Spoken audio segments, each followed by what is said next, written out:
UT is a tier one research university.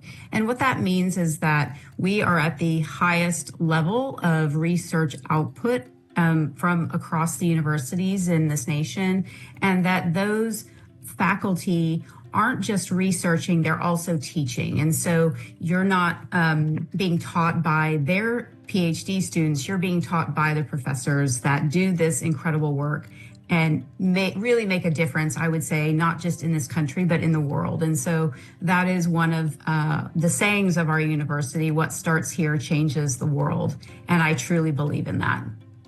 I also think that the relationship to the city is incredibly unique. In fact, I can't say there is another city that has such an urban campus and that has such a growing city from the tech industry. And so we're seeing a change in population, and Austin is growing to meet that incoming population and the demands of what that means. But it doesn't mean that we are compromising nature and green infrastructure and a beautiful city that we find to be absolutely valuable in this growth and future of what Austin holds. So I think that the relationship to what Austin has to offer, with coupling that with the university, makes it very unique.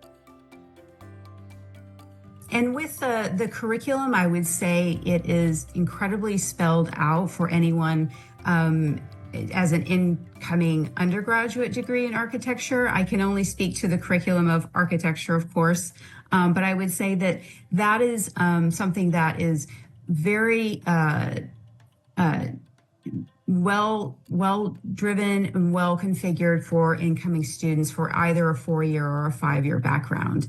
And I would say that in terms of the offerings, many students are those that are applying oftentimes think about the size of the school. It is fairly large, but then we have the ability to bring down that number and the sizes of classes with the funding that we get overall. And I would say that, as you mentioned, there's private universities to consider versus public, but in our public settings, I would say we very much compete with what a private university might offer, where my class, for instance, a digital drawing class, is 19 people, and my studio offering is 11 people.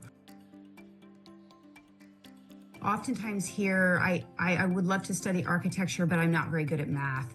And that's not necessarily a requirement, although it does help sometimes.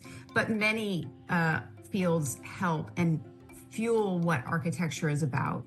It is well-rounded, and so we are oftentimes linked with the arts, linked with the sciences and math and the social sciences. Almost every other discipline has some key factor in what the built environment is about, as you can imagine. And so the requirements that you would want to keep in mind is that you want to be a well-rounded person. You want to start to be a little bit analytical. You may want to start to understand how you organize things or produce things and create things, because that's what we do. And we are always in pursuit of helping others and the built environment and how we can make that better. In terms of planning now, I would start to see if you like drawing. Do you like creating things? Do you like making models?